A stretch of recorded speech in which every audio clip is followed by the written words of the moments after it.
Le voy a invitar a que abra su Biblia en la primera carta a Timoteo capítulo 3, versículos 14 al 15. Hoy quisiera continuar la- los sermones expositivos de la primera carta de Timoteo que habíamos estado estudiando el año pasado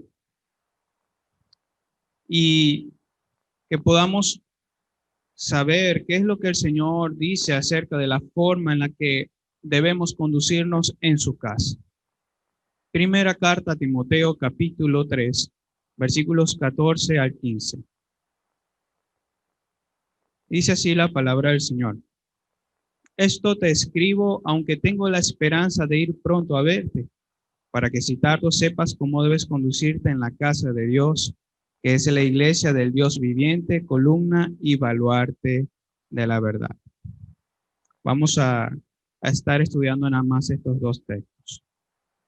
Y quisiera que a manera de introducción tengamos en mente esto que es normal en nuestro contexto latinoamericano y probablemente en todo el mundo. Imagínese que usted llega a la casa de alguien y usted empieza a hacer lo que usted quiera en esa casa. Yo creo que si nos preguntamos qué va a suceder si nosotros hacemos lo que queremos en esa casa ajena a la que nosotros llegamos, muy probablemente vayamos a ser sacados de esa casa a patadas. ¿Por qué? Por una sencilla razón. En cada hogar hay reglas. En cada casa hay normativas que deben ser respetadas. Hay un patrón a seguir establecido por los líderes de cada hogar. De manera que si eso no se cumple, ciertamente va a haber castigos, ciertamente va a haber penalidades. De manera que, así como nosotros tenemos cuidado de la forma en la que nos conducimos en casas ajenas, con mayor razón nosotros debemos atender a un mayor cuidado al momento de reunirnos en la casa de Dios. Y a forma de preámbulo, quisiera de una vez afirmar que cuando se habla de la casa de Dios, no nos estamos refiriendo a estas cuatro paredes, que bueno, aquí hay más de cuatro paredes, pero no nos referimos a estas paredes que contienen a la casa de Dios. Nos referimos a la iglesia, nos referimos a cada uno de nosotros que hemos creído como la casa de Dios, el templo del Espíritu. Cuando estamos reunidos varias personas que creemos en el Señor, esa es la casa de Dios. Esa es lo que está apuntando el apóstol Pablo. Y si esa es la casa de Dios, hemos de saber que Dios ya ha puesto sus reglas. Dios ya ha puesto sus patrones, o mejor dicho, ya ha decretado cuáles son los patrones de conducta que nosotros debemos tener al momento de reunirnos. Por supuesto, aunque Dios es muy misericordioso, no pensemos que porque Él es misericordioso no nos va a castigar si hacemos lo que queremos en su casa. Antes bien, sea Dios veraz, sea Dios justo y santo. Quisiera entonces que considerando eso podamos estudiar poco a poco lo que el apóstol Pablo escribió aquí a Timoteo. Quiera Dios que como una esposa fiel a su marido, nosotros, su iglesia, le honremos en obediencia a cada cosa que Él ha mandado de nosotros al momento de reunirnos. Amén. Muy bien. Quiero hablarle en primer lugar acerca del comportamiento en la casa de Dios. El comportamiento en la casa de Dios. Fíjese que una de las declaraciones más consoladoras que tenemos en el Evangelio es que Dios se ha revelado a sí mismo. Si Dios no se hubiera revelado, hermanos, sin temor a decirlo, me atrevería a afirmar que ninguno de nosotros estaríamos aquí. Estaríamos todos en el infierno de una vez. Recuerdo ese pasaje de Juan 17:3, donde el apóstol Juan cita al Señor Jesucristo diciendo, y esta es la vida eterna, que te conozcan a ti, el único Dios verdadero, y a Jesucristo tu Hijo, a quien has enviado. Si Dios no se hubiera revelado, la vida eterna no sería para los pecadores. Gracias a Dios que se ha revelado. Entonces, Gracias a Dios que podemos conocerlo porque Él se ha revelado a sí mismo. Gloria a Dios. Y lo que ha hecho, y esto lo ha hecho a lo largo de toda la Escritura, dejando conocer su propio carácter. Dios se ha revelado y en su palabra Él ha dicho quién es. En su palabra. Hoy no lo está haciendo de la misma manera como lo hacía antes, sino que hoy habla a su pueblo y se da a conocer a su pueblo por medio de las Escrituras. Esto es lo que se observa, por ejemplo, en los primeros 2 capítulos de Génesis, que es el libro que también puede conocerse como el comienzo. Cuando Dios comenzó el proceso de la creación, note lo que dice la Biblia acerca de cómo estaban las cosas. Génesis 1 del 1 al 2 y después el versículo 31. En el principio creó Dios los cielos y la tierra estaba desordenada y vacía, y las tinieblas estaban sobre la faz del abismo, y el Espíritu de Dios se movía sobre la faz de las aguas. Y a medida que iban pasando los días, el Señor iba completando cada vez más su obra de creación hasta el día 6. Dios creó entonces todo lo que nosotros conocemos y lo que ahí se narra. De manera que al terminar su creación, dice el versículo 31 que sucedió lo siguiente. Y vio Dios todo lo que había hecho, y he aquí que era bueno en gran manera, y fue la tarde y la mañana, el día 6. Cuando Dios comenzó había caos, había desorden, y cuando Dios terminó, había orden. Había luz. Esto deja ver de Dios que Él es un Dios ordenado y que hace las cosas bien. Él es un Dios de orden y todo lo que hace, lo hace bueno, sin error. Por implicación, puesto que Dios es ordenado, es evidente que demanda orden de ¿quiénes? De sus criaturas. ¿Por qué? Porque nos hizo para ello. Nos hizo para ello. Puede confirmarse esta realidad a lo largo de toda la Escritura. Y si usted ya la ha leído, creo que puede asentir con esto. Pero como evidencia, vamos a atender a algunos antecedentes respecto de este carácter de Dios que ha revelado de sí. Por ejemplo, la ley, es decir, los primeros 5 libros de la Biblia, conocido también como el Pentateuco, son un conjunto de libros escritos con el propósito de instruir al pueblo de Dios acerca de la adoración que debían rendir a Dios. Ahí el Señor había establecido un patrón legal, un patrón ceremonial, como también un patrón moral. Así se debía conducir el pueblo de Dios en el antiguo pacto, de manera que así adoraban a Dios. Pero en relación con la parte ceremonial, los israelitas tenían que ser específicos, porque así había mandado Dios que se le adorara. Y en relación con esa adoración dentro del tabernáculo, aquí le pido que traiga a memoria esa tienda que el Señor había mandado hacer, que era, para un mejor entendimiento en nuestro vocabulario, era como una carpa, pero una carpa grande, más o menos con estas dimensiones. El Señor había dicho respecto de la adoración lo siguiente con el arca del pacto. Escuche, Éxodo 25 del 10 al 14, dice así. Harán también un arca de madera de acacia, cuya longitud será de 2 codos y medio, su anchura de codo y medio y su altura de codo y medio. Y la cubrirás de oro puro por dentro y por fuera. Y harás sobre ella una cornisa de oro alrededor. Fundirás para ella 4 anillos de oro que pondrás en sus 4 esquinas, 2 anillos a un lado de ella y 2 anillos al otro lado. Harás unas varas de madera de acacia, las cuales cubrirás de oro y meterás las varas por los anillos a los lados del arca, para llevar el arca con ellas. Prestemos atención a los detalles. El arca había sido diseñada por Dios para transportarla por medio de cargarla. Se tenían que meter estas 2 varas entre los 4 anillos y así debía ser transportada y no de otra manera.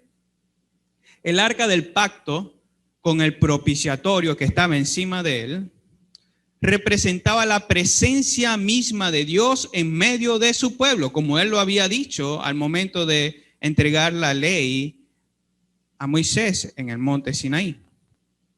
Dios no solo había dado entonces instrucciones acerca de cómo debía ser construida, sino que también dio instrucciones acerca de cómo debía transportarse y quiénes debían hacerlo. Nuevamente, noten los detalles de Dios, cómo debía transportarse y quiénes debían transportarlos. Cito para ustedes entonces Números capítulo 4, versículo 15. Números 4:15 dice: y cuando acaben Aarón y sus hijos de cubrir el santuario y todos los utensilios del santuario, cuando hablamos del santuario nos referimos al tabernáculo, todos los elementos que habían tanto en el lugar santo como en el lugar santísimo. Cuando haya de mudarse el campamento, vendrán después, ¿quiénes? Ahí dice muy claro, los hijos de Coat, para llevarlos. Pero no tocarán cosa santa, no sea que mueran. Estas serán las cargas de los hijos de Coat en el tabernáculo de reunión. Entonces, los hijos de Coat y sus descendientes eran los encargados de transportar todos los utensilios de este santuario, del tabernáculo. Y Dios fue muy específico en cuanto a cómo debía adorársele en relación con el transporte del arca del pacto. Y además dio advertencias. No ignoremos eso. Dios dio instrucciones, pero también dio advertencias respecto a ello. Hasta el momento, vemos el carácter de Dios reflejado en sus palabras, dando a entender que Dios es un Dios de orden. Y estoy repitiéndolo intencionalmente. Dios es un Dios de orden y a través de todos estos pasajes que hemos estado viendo, podemos confirmarlo. Él es detallista. Él ha dado patrones para cómo se le debía adorar en el antiguo pacto. Ahora bien, hubo una ocasión en que el arca del pacto iba a ser transportada hacia Jerusalén. Pero la forma de transportarlo fue inadecuada. Cito para ustedes, y si quieren lo pueden buscar en sus Biblias. Segundo libro de Samuel, capítulo 6, versículos del 2 al 7. Segundo libro de Samuel, capítulo 6, versículos 2 al 7. Dice así.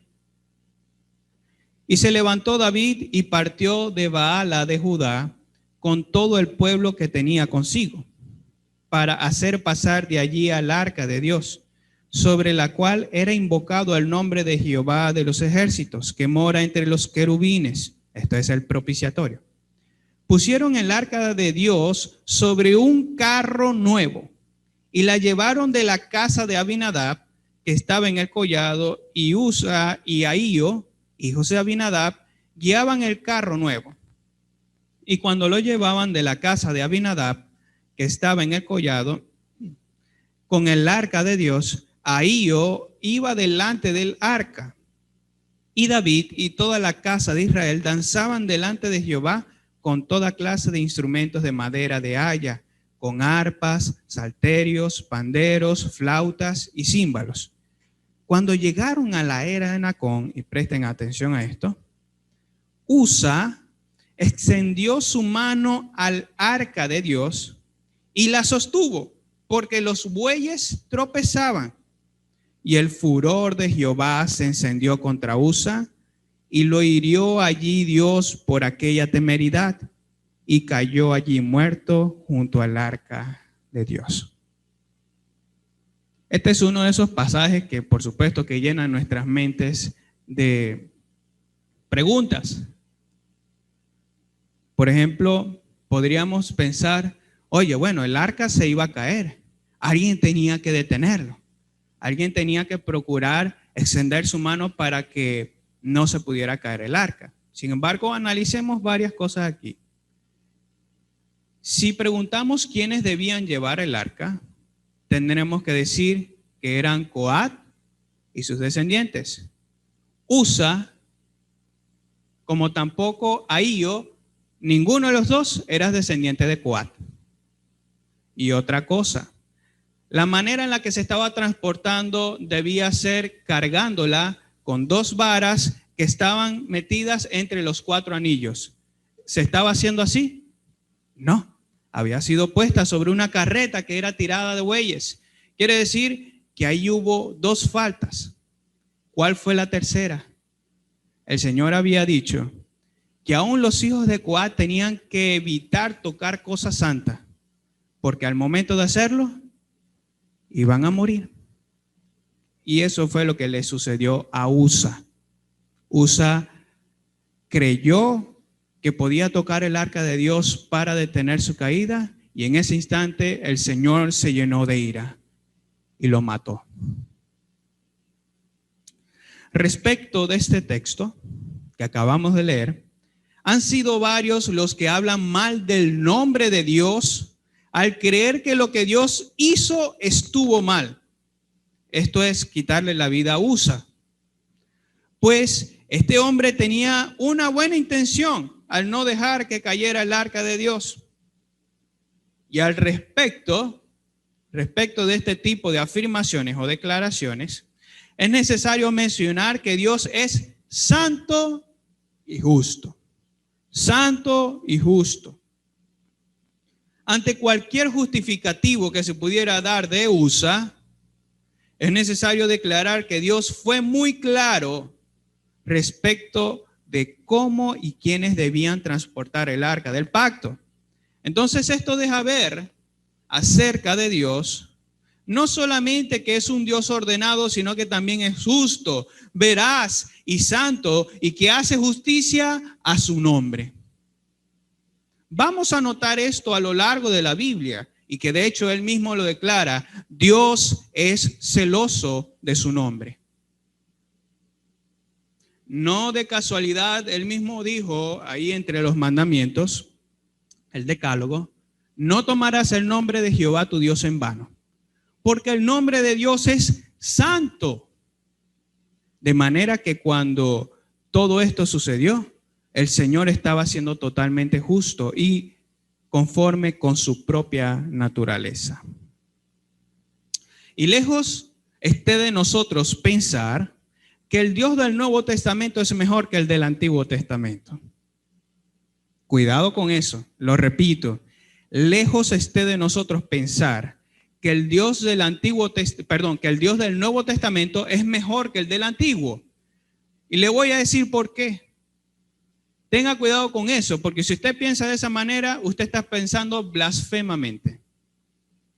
Porque eso es contrario a la naturaleza de Dios, el cual dice de sí mismo que Él no cambia, que Él es inmutable. Eso está allá en Santiago, capítulo 1, versículo 17, si no mal recuerdo. Entonces, si Dios no cambia, quiere decir que Él sigue siendo el mismo del Antiguo Testamento, con un carácter santo, justo y veraz. ¿Qué sucedió con Ananías y Zafira, por cierto, en el nuevo pacto, cuando quisieron mentir al Espíritu Santo? Les quitó la vida. ¿Por qué? Bueno, ellos querían, ayudar a los hermanos. Se quisieron sustraer una parte del dinero que habían ganado con la venta de su casa o del terreno o de sus bienes, y dieron otra parte. Estaban ayudando, alguien diría, pero estaban ayudando al fin y al cabo. No, Dios es santo. El Señor no se toma las cosas con juego. El Señor es justo y veraz, y su nombre es santo. Entonces, lejos esté de nosotros pensar algo como eso. Si esto es así, querido hermano, prestemos atención a esta pregunta. ¿Cuánto mayor cuidado deberíamos tener quienes nos acercamos a Dios como un pueblo para adorarle en su casa? ¿Cuánto mayor cuidado deberíamos tener nosotros en conocimiento de esto? La Biblia dice en Corintios que estas cosas fueron escritas para nosotros, para ejemplo. Es decir, las cosas del Antiguo Testamento y aún las del Nuevo fueron escritas como testimonio y ejemplo para nosotros de qué debemos hacer y qué no debemos hacer. De manera, queridos hermanos, que si Dios ha revelado de sí mismo que es justo, santo, ordenado, detallista, ¿cuánto más nosotros debemos considerar eso en nuestra adoración a Dios? Ciertamente debemos tener cuidado. Cristo, es decir, Dios, como cabeza de su iglesia, ha establecido las reglas en su casa. Aquí hay varios caballeros que son cabeza de hogar. Quiero recordarles nuevamente ese ejemplo que dimos al principio. Si alguien entra en su casa y empieza a hacer lo que quiere con todo lo que hay allí, creo que usted se colocaría muy enojado, ¿verdad? ¿Cuánto más el Señor, que es santo? Entonces, por tal razón, hemos de atender a las palabras de Cristo que Él ha dado a su iglesia. Por lo que entonces caemos en el contexto y en la misma línea de pensamiento que está hablando Pablo a Timoteo. Recuerden que Pablo está escribiendo aquí esta carta a Timoteo y lo hace con la intención de mostrarle cómo debe conducirse en la casa de Dios al momento de ministrarle, es decir, a Dios, cuando la iglesia está reunida. En otras palabras, Pablo está escribiendo: Timoteo, te estoy escribiendo esto para que sepas cómo debes conducirte en la casa de Dios. Por ello, estas primeras palabras, ¿qué palabras se está recogiendo? Porque fíjense cómo dice: esto te escribo. Esto nos lleva a pensar que hay algo precedente. ¿Qué es lo que venía diciendo el apóstol Pablo? Bueno, desde el capítulo 2, ya Pablo está hablando a Timoteo aquello que no solamente debía saber, sino que también debía enseñar a la iglesia. Esto es, por quienes se debe orar cuando la iglesia está reunida, 1 Timoteo 2, 1 al 7. Quienes deben orar cuando la iglesia está reunida públicamente, 1 Timoteo 2, 8. ¿Cómo debe ser la manera de vestir cuando la iglesia está reunida? 1 Timoteo capítulo 2, versículos 9 al 10. Y fíjense, hasta en eso Dios es detallista. ¿Cómo debemos venir vestidos? Cuarto lugar, ¿quiénes deben enseñar y ejercer autoridad sobre la congregación cuando ésta está reunida? 1 Timoteo 2, del 11 al 15. ¿Cómo deben ser los varones que han de liderar como pastores? 1 Timoteo 3, 1 al 7. Y cómo deben ser las personas, esto es, hermanos y hermanas, que van a servir a la iglesia como diáconos. Todo lo que Pablo viene diciendo desde el capítulo 2 y probablemente en el capítulo 4 acerca del comportamiento en la casa de Dios. Esto es a lo que Pablo se está refiriendo cuando dice: esto te escribo.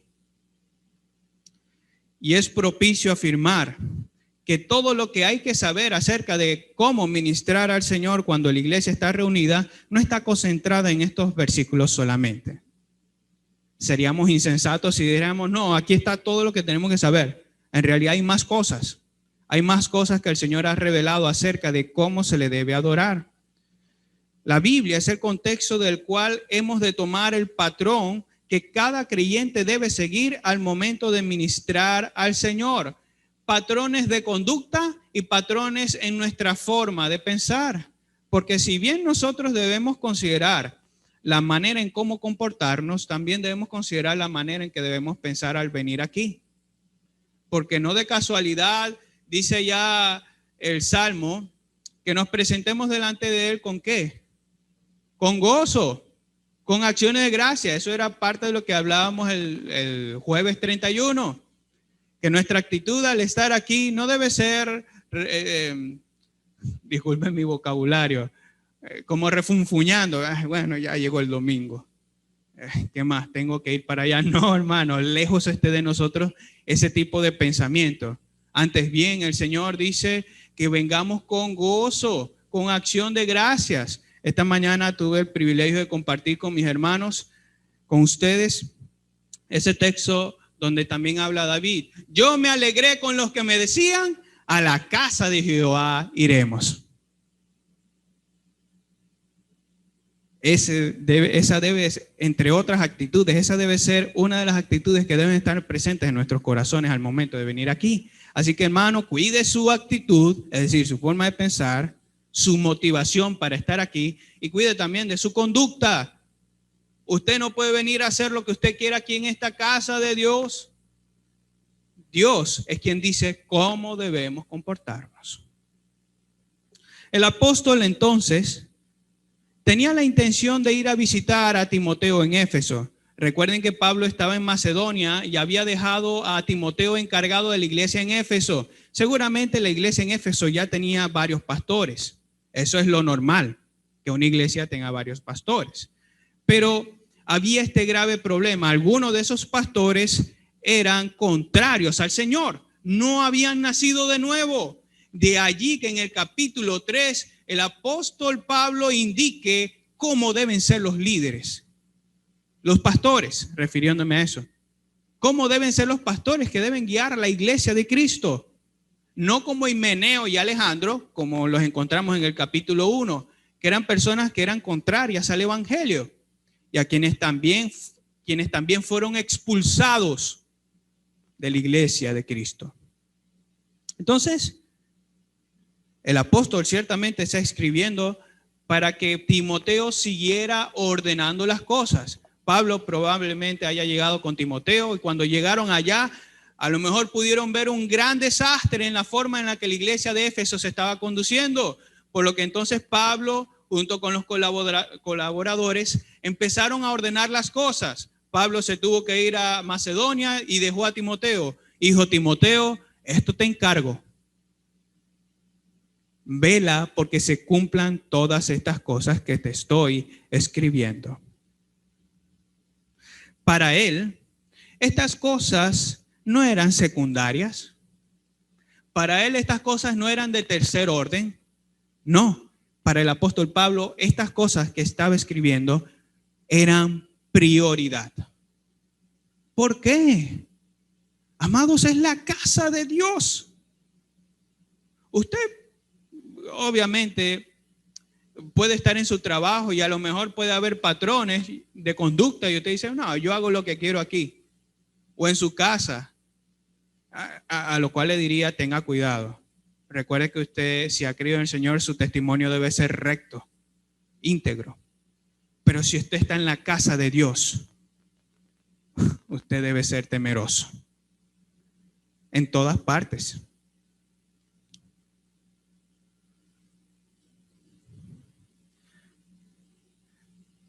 Para él estas cosas eran prioridad y no tenía la intención de dejarlas para después, pues no estaba seguro de llegar. A lo mejor Pablo quería ir, pero pudo haberse tardado o a lo mejor nunca llegó. Él más bien atendió a estos problemas presentes en la iglesia de Éfeso con la urgencia que correspondía. Y la actitud que estaba manifestando aquí el apóstol Pablo tiene armonía con la misma actitud que presentó el Señor Jesucristo al escribir también una carta a la misma iglesia en el libro de Apocalipsis. Escribió amonestando, exhortando, cambien su conducta y también les dio una advertencia. Cito para ustedes Apocalipsis capítulo 2, versículo 5. Dice el Señor Jesucristo a la iglesia de Éfeso: recuerda por tanto de dónde has caído y arrepiéntete y haz las primeras obras. Pues si no, vendré pronto y quitaré tu candelero de su lugar si no te hubieres arrepentido. Son palabras para temer. ¿Sabe qué es horrenda cosa? Caer en manos del Dios vivo. El castigo de Dios debe llenarnos de temor. Porque Dios es justo y veraz, querido hermano. ¿Qué significa quitaré tu candelero de su lugar? Muchos pastores coinciden en que esta expresión no es otra cosa más que la iglesia pierda su identidad. y que Cristo las deje de llamar iglesia. Que Cristo sencillamente saque de ahí a los suyos y esa congregación deje de ser iglesia. Podrá atender allá en su fachada iglesia bautista o iglesia cualquier cosa, pero si Cristo quitó de ahí su candelero, eso no es otra cosa más que una sinagoga de Satanás. Cristo advierte con eso a la iglesia de Éfeso. Y déjeme decirle esto, no por haber pasado siglos, esta advertencia carece de validez, porque esta advertencia permanece hoy para todas las iglesias que invocan el nombre de Dios. Si no se arrepienten de sus obras, si no hacen las cosas como deben hacerlas, el Señor ha advertido que quitará su candelero de su lugar. Esto es, que dejarán de ser iglesia. Antes bien, es necesario, entonces, advertir que una iglesia local está en peligro de perder su identidad si no atiende la forma correcta con la que debe conducirse en la casa de Dios. Por tanto, es preciso que cada iglesia local se evalúe, que nos evaluemos si verdaderamente nos estamos conduciendo según lo que Dios ha establecido en su palabra. Ahora bien, atendamos a la forma de conducirnos. Se puede preguntar, ok, hermano, si debemos conducirnos de cierta manera, ¿cuáles serían estos elementos? Porque estamos hablando de la adoración. ¿Cuáles son los elementos básicos de un servicio que se le ve al Señor? Y es aquí donde, primeramente, es necesario afirmar que respecto de lo práctico, es decir, lo que nosotros practicamos aquí en la iglesia, tenemos que decir que al ser introducidos en el nuevo pacto por medio de Cristo, algunos de los elementos prácticos del Antiguo Testamento, como se encuentran en la ley de Moisés, ya no aplican. Algunos aspectos ceremoniales ya no aplican. ¿Por qué? Porque Cristo ha renovado la ley. Habiendo un cambio de sacerdocio, como lo dice allá Hebreos capítulo 7, también hay un cambio de ley. Porque la ley, la del Antiguo Testamento, no pudo perfeccionar a las personas, al pueblo de Dios, por su ineficacia y su debilidad. Pero ahora Cristo, que ha tomado para sí un sacerdocio, o que ha sido nombrado sacerdote según el orden de Melquisedec, ahora tiene un sacerdocio eterno y con él una nueva ley. Es decir, una ley renovada. No estoy diciendo con esto que ahora hay otras cosas extrabíblicas. No, es lo mismo que Dios estableció, solo que ahora cumplido en Cristo. Por lo cual ahora servimos de una mejor manera al Señor. Ya hoy no hace falta traer de todo ese fruto de la tierra y el diezmo que se apartaba, y que de hecho no era solamente el diezmo, era más porcentaje que se daba al servicio de los sacerdotes, y que también esos sacrificios que se tenían que elevar, los panes, el incienso, ya eso no lo hacemos. Eso formaba parte de la adoración en el antiguo pacto. Ahora, ¿cuáles son esos elementos básicos de una adoración en el nuevo pacto, de un servicio al Señor? Por lo menos quiero mencionar 4, que son los que practicamos aquí. En primer lugar, las oraciones. Las oraciones. En segundo lugar, los cánticos e himnos espirituales, a través de los cuales no solamente alabamos al Señor, sino que también nos edificamos. En tercer lugar, las ofrendas. Recuerden que con nuestras ofrendas nosotros no solamente honramos al Señor con nuestros bienes, como también lo dice allá el antiguo pacto, sino que también ministramos a nuestros hermanos. A través de las ofrendas atendemos a las necesidades de nuestros hermanos, y eso es algo que nosotros estudiamos. Y en último lugar, nosotros adoramos al Señor por medio de la lectura y la exposición de la Escritura. La lectura y exposición de la Escritura. Y todos estos siguiendo las instrucciones que se demandan acerca de cada práctica. Eso es lo que hacemos. Esos son los elementos básicos de un servicio de adoración o de un servicio al Señor. Note que practicar otros elementos que Dios no haya establecido para el servicio a su nombre es ir por encima del decreto de Dios. Es como si Dios dice, yo soy el dueño de esta casa y así se deben hacer las cosas, y uno sencillamente quiere decir, bueno, tú dijiste que tenemos que hacer eso, pero yo quiero hacer esto para ti. Eso, querido hermano, querido oyente, es pasar por encima de los decretos de Dios, una evidencia de rebeldía y también pecado. Llamémoslo como tiene que llamarse, pecado. ¿Qué es pecado? Sencillo, desobedecer a Dios. Errar al blanco. ¿Cuál es el blanco? Lo que Dios ha mostrado en su palabra. Cuando nosotros intentamos obedecer a Dios, o mejor dicho, cuando nosotros no obedecemos a Dios, estamos errando al blanco. Eso es pecado. Cuando no hacemos lo que Dios manda, eso es pecado. Y es lamentable que hoy sean muchas las congregaciones que en nombre de Dios incluyen en sus servicios otros elementos que Él no ha mandado, que en el nuevo pacto no se ven por ninguna parte.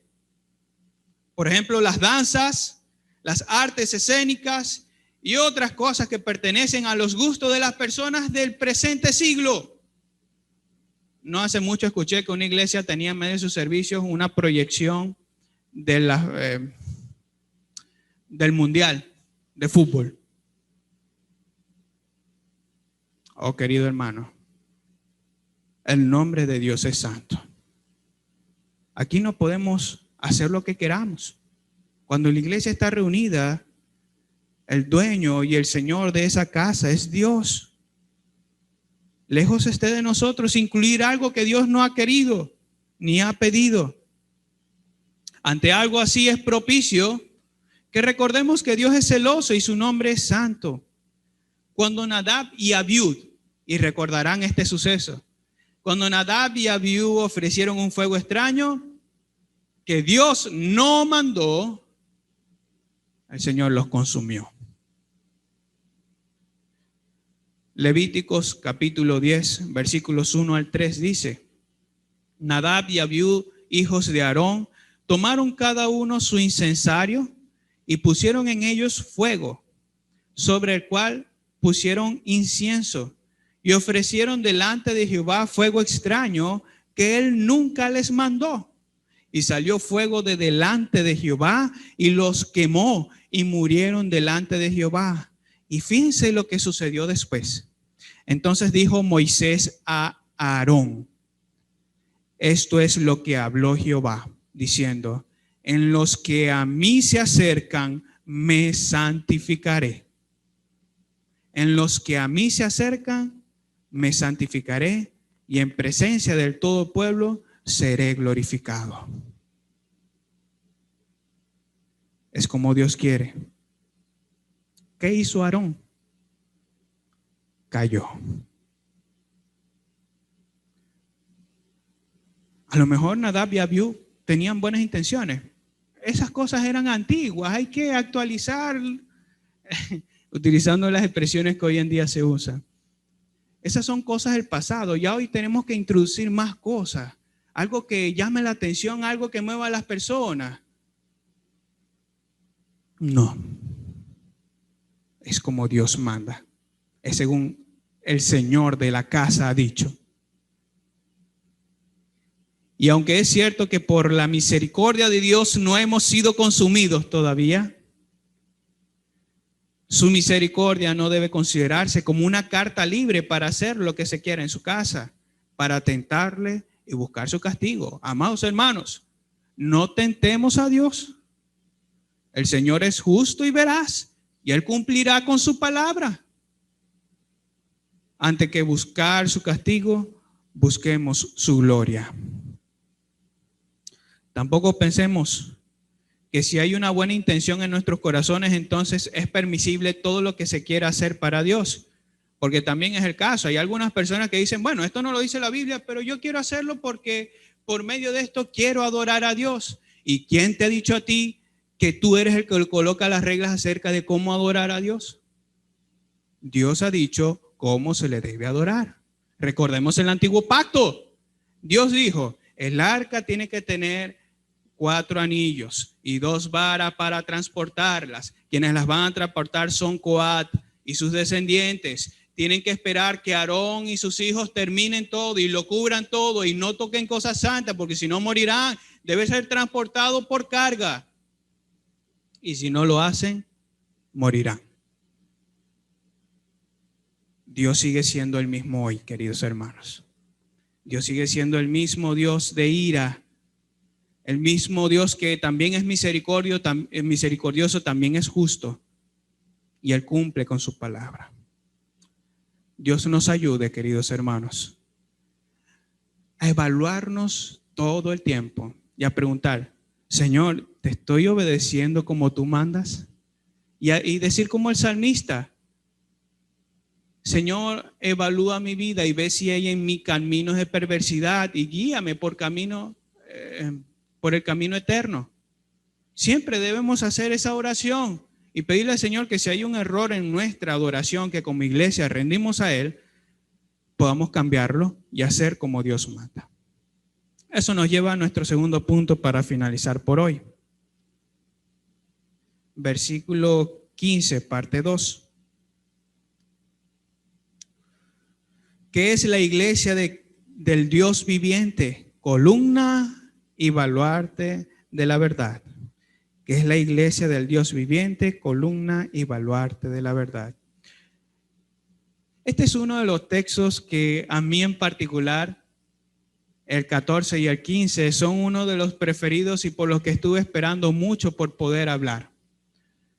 Porque ciertamente, así como Dios es celoso, sus hijos también deben ser celosos de su nombre, ¿verdad? ¿Cómo se sentiría usted si el nombre de Dios es blasfemado frente a usted? ¿Le daría igual? Ay, hermano, recuerde que Él es su amo y que usted da su vida por su amo. Que el nombre de Dios es santo y que nadie puede venir a la ligera y hacer lo que quiera. Antes bien, deberíamos manifestar la actitud de un siervo de Dios. Recuerdo aquel episodio donde David, por cierto, utilizó las mismas palabras que está mencionando el apóstol Pablo y seguramente la misma actitud de celo por el nombre de Dios. Cuando Goliat estaba retando al pueblo israelita, él está diciendo, traigan a su mejor guerrero, esto es todo lo que tienen.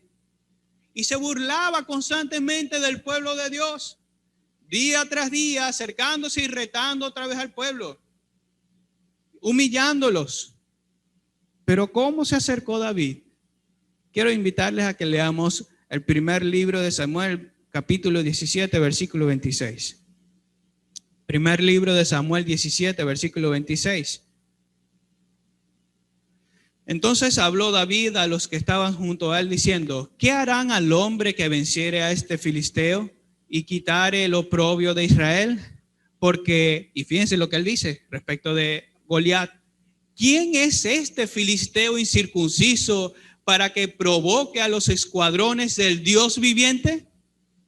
En el Antiguo Testamento es tradición utilizar ese título para Dios. Y por ello, en la mayoría de las ocasiones, o en algunas de ellas, se refleja esa actitud de celo por el nombre de Dios, que es el Dios viviente. David, aunque ciertamente estimaba mucho al pueblo israelita, él tenía en mayor estima el nombre de Dios. Él colocaba a Dios aquí. Y el hecho de que se burlaran del pueblo de Dios implicaba que se estaban burlando ¿de quién? De Dios mismo. Entonces, David, con el celo de Dios, pregunta, ¿quién es este que viene a burlarse del nombre de Dios? ¿Del ejército de Dios, del Dios viviente? Asimismo, el apóstol Pablo comunica esa actitud a través de estas palabras, que es la iglesia del Dios viviente. La iglesia del Dios viviente. La intención de Pablo entonces no es colocar a la iglesia en un pedestal, así como que la iglesia, wow, la novena maravilla del mundo. No, porque la iglesia no viene de hombres. La iglesia no viene del mundo. La iglesia viene de Dios.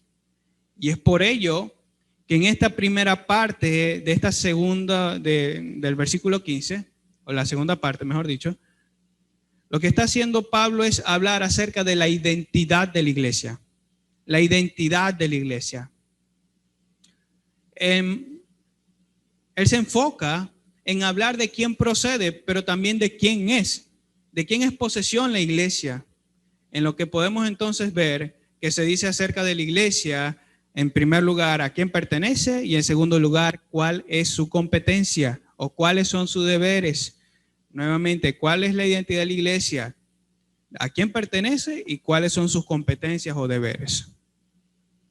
Esto es uno de los textos que puede utilizarse para referirse a la iglesia como posesión exclusiva de Dios, de Cristo, de nadie más. Si usted escucha por ahí, no, que la iglesia es de tal hombre, un hombre por allá que en el siglo tal dijo algo, se levantó en contra de una iglesia católica. No, la iglesia no es de hombres, la iglesia es de Cristo. Es de Cristo. Él ha ganado para hacer la iglesia. Estos otros hombres dieron su vida, pero no la dieron como Cristo la dio por ella. Cristo dio su vida por su iglesia y la ganó para sí como una esposa. Y su iglesia le espera a esa gran venida. Somos de Cristo y de nadie más. De ahí que atendamos a varias implicaciones que salen de este texto. En primer lugar, que solo hemos de escuchar la voz de Cristo, la cual está en sus palabras. Mis ovejas oyen mi voz y me siguen. Fíjense que versículos atrás, el Señor Jesucristo menciona que las ovejas de Cristo no oyen la voz de los extraños. Lo recuerdan, ¿verdad? Las ovejas de Cristo no oyen la voz de los extraños porque no lo conocen, por tanto no le siguen, sino que siguen únicamente a la voz de su pastor y van por donde Él les dice. ¿Dónde encontramos la voz de Cristo? En su santa palabra. Únicamente allí, querido hermano. Esa es la primera implicación acerca de la pertenencia de la iglesia, es decir, a quién pertenece. Si es de Cristo, entonces solo habrá de escuchar la voz de Cristo. Segunda implicación, que nadie en nombre de Cristo se debe enseñorear de la iglesia, sea quien sea. Nadie en nombre de Cristo se debe enseñorear de la iglesia. Hay muchos hoy en día, estos llamados pseudoapóstoles o estos nuevos apóstoles, que reclaman para sí a la iglesia de Cristo. De hecho, recientemente vi un video de una señora que se llama, bueno, no recuerdo el nombre en este momento, pero que ella afirmaba ser Jehová mujer y que ya Cristo había venido en ella misma y que por tanto la iglesia tenía que hacer lo que ella estaba diciendo y reclamaba entonces la iglesia para sí. Si quieres saber dónde está el video, después me pregunta y yo se lo paso. Entonces, ante algo así, ¿qué podemos decir? La iglesia es del Dios viviente. Nadie puede enseñorearse de su iglesia sino solamente su pastor principal, el príncipe de los pastores. Ese es Cristo Jesús, el Señor. Cristo cuando venga, vendrá a buscar a su esposa fiel y solamente a Él esperamos. Tercera implicación. Tercera y última implicación acerca de a quién pertenece. Y quiero mencionar esto motivado al contexto político en el que se encuentra envuelto el mundo hoy en día. El hecho de que la iglesia pertenezca a Cristo implica que el gobierno o cualquier organización paraeclesiástica no tienen potestad sobre la iglesia. El gobierno o cualquier organización paraeclesiástica no tienen potestad sobre la iglesia. Habrá escuchado a lo mejor alguna noticia de cómo ciertos gobiernos querían limitar la forma en la que la iglesia adoraba a Dios. Es decir, les decía, van a cantar tantos cánticos, no van a cantar así, van a hacer las cosas así. No es como el mundo quiere. No nos vamos a reunir como el mundo quiere. Es como Dios dice. Y el gobierno ni cualquier otra organización tiene potestad sobre la iglesia, porque el Señor de la casa ya ha dado sus patrones de conducta. Es al Señor a quien servimos. Es de Dios, es de Cristo la iglesia. Y solamente a Cristo debe obedecer. Por tanto, no se sorprenda, querido hermano, si en unos cuantos años más adelante se nos quiere indicar cómo debemos hacer las cosas y qué predicar. Eso es algo que no mencioné. ¿Sabe usted que algunos pastores les están limitando a hablar en contra de esto que hoy se está promoviendo como esto del género? Es decir, que ya no se puede hablar en contra de la homosexualidad o de todas estas inmoralidades sexuales porque lo ponen preso. Hubo un pastor en Alemania que fue multado por poco más de 8,000 euros. La denominación a la que pertenece prefirió dejarlo por allá botado y no ayudarlo, solamente porque él en el año 2019 decidió abrir la Biblia y decir, eso es pecado. Y lo hizo no en público, lo hizo en su iglesia, en su iglesia, donde pastoreaba. Y fue multado por eso.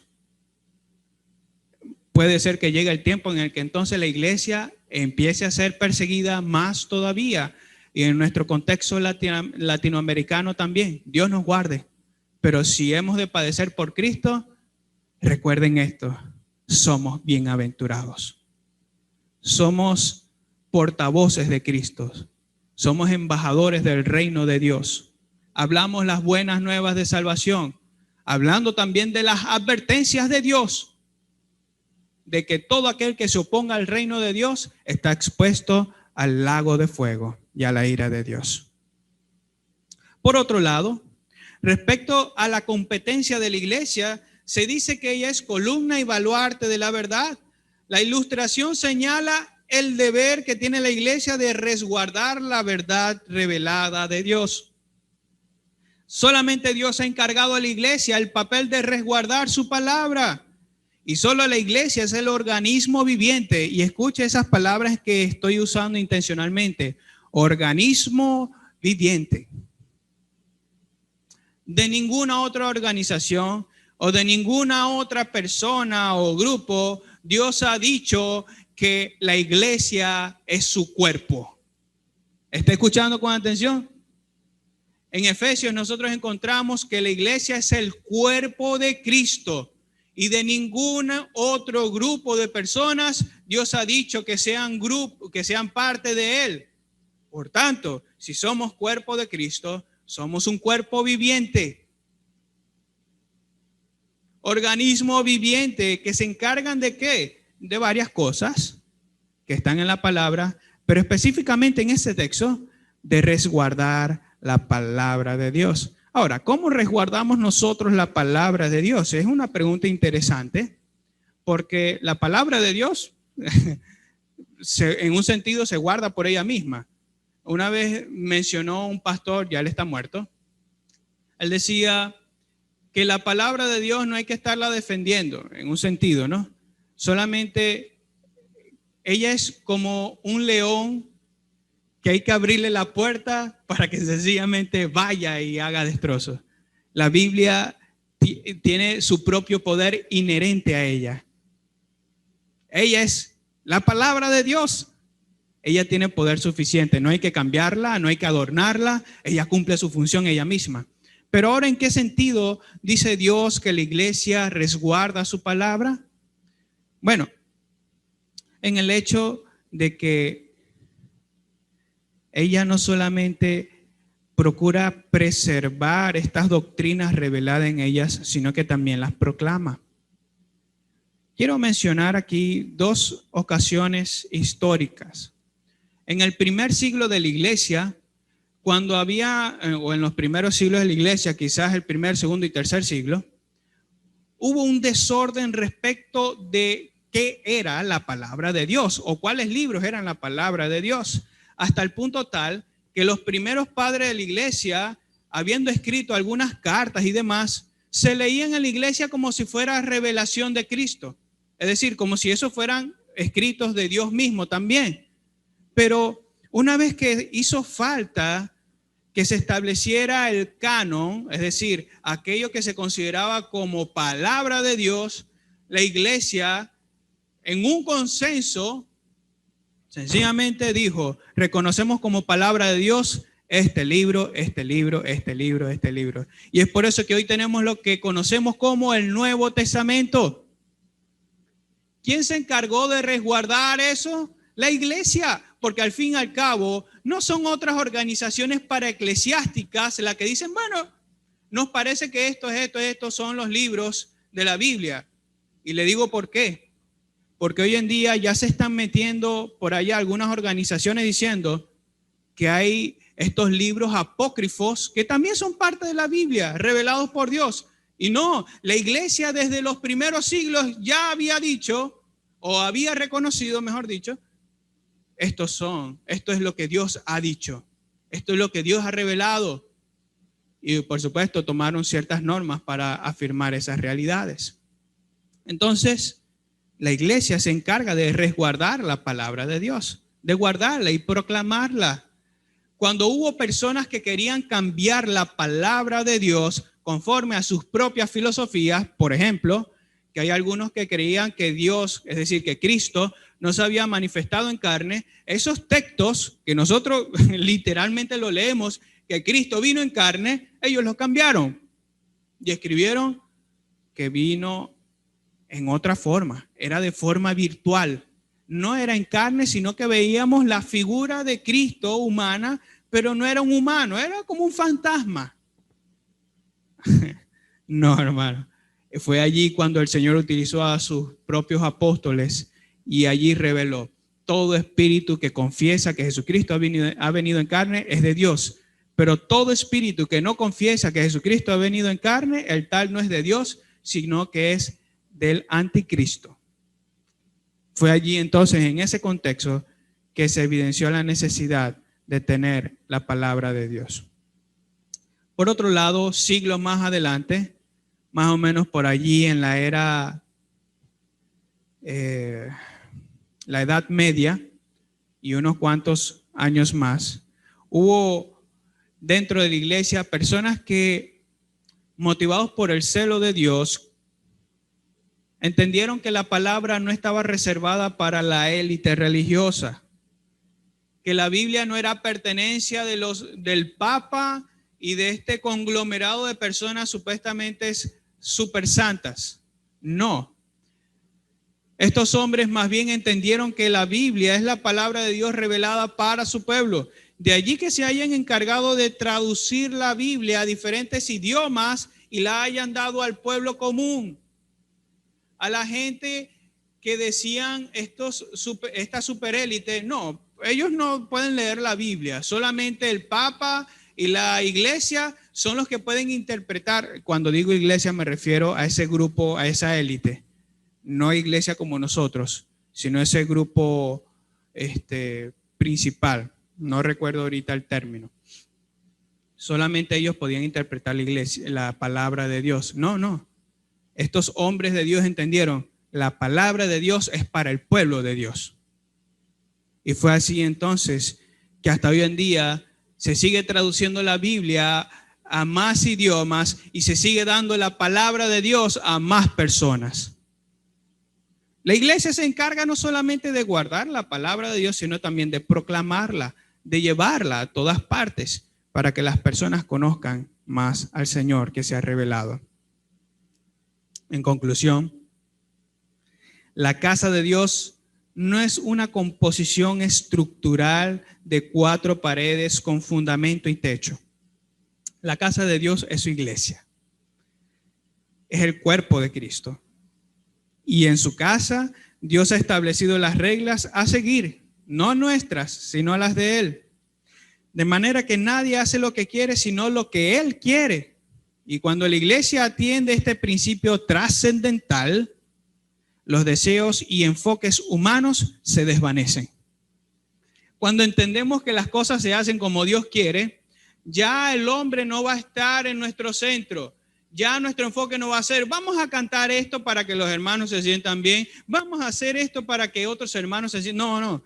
Cuando entendemos que Dios ha puesto las reglas y que Él ha dicho cómo se le debe adorar, entonces en nuestros corazones va a haber, adoremos a Dios porque Él es el centro. Él es el centro de la adoración. Él es el centro de la iglesia. Él es el enfoque. Él es el punto al cual todos nosotros debemos mirar. Puesto los ojos en Jesús, autor y consumador de la fe. Alabemos a nuestro Señor porque Él es el dueño de la iglesia y nuestro Dios.